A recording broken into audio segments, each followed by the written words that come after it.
Let's finish the job. Both President Joe Biden and former President Donald Trump campaigning on this proposition as they both seek a second term in the White House.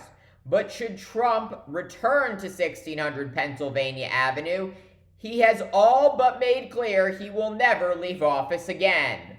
All that and more now on Graf's Grievances.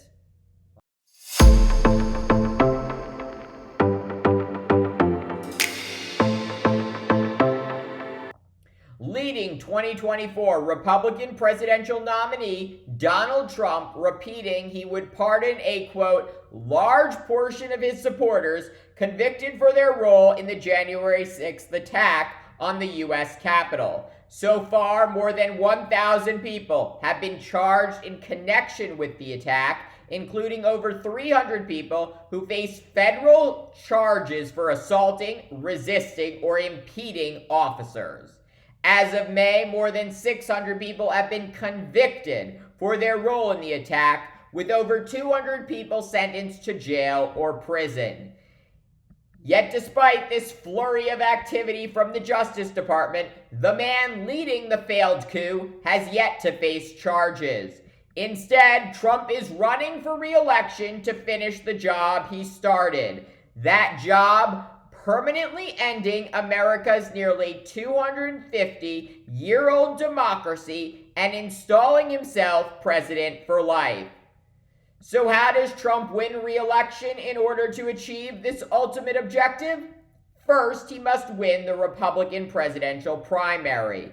And Trump has already made strides in rigging the process to ensure he is renominated.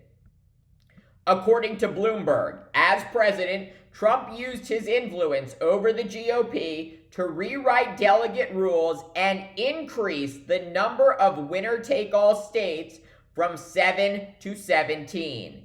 This means that instead of delegates being awarded by the proportion of the vote each candidate wins, the candidate that gets the most votes wins all the delegates in the state. This all-or-nothing primary helps the leading Republican candidate, in this case Trump, quickly defeat the rest of the field. So with the Republican primary clearly rigged in Trump's favor, his next step towards regaining control of the White House will be defeating Joe Biden. And while a rematch against Trump might be Biden's best chance of winning re-election, early polling indicates it would be a very close race, with voters concerned about Biden's age and the state of the U.S. economy. Plus, should Trump face off with Biden, he will likely be aided by the undemocratic Electoral College system, which allowed Trump to defeat Hillary Clinton in 2016, despite Clinton winning nearly 3 million more votes than Trump. So while it is far from clear whether Trump re-enters the White House, what we can certainly say is that if Trump takes the oath of office again, it will fall on deaf ears. Trump has made it crystal clear he will not preserve, protect, and defend the Constitution of the United States. In fact, he has called for the, quote, termination of the Constitution, and as indicated, he is not afraid to use violence to get what he wants. Just last week, the twice impeached, criminally indicted, and sexually abusing former president describing January 6th as a, quote, beautiful day, and saying the rioters who stormed the Capitol had, quote, love in their heart.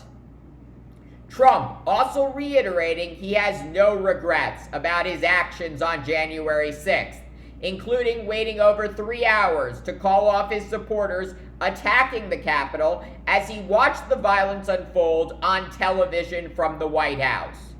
So after pardoning his supporters arrested in the first failed coup attempt, Trump will likely use his MAGA army to put pressure on Republican lawmakers to restrict voting and ensure that he remains president for life.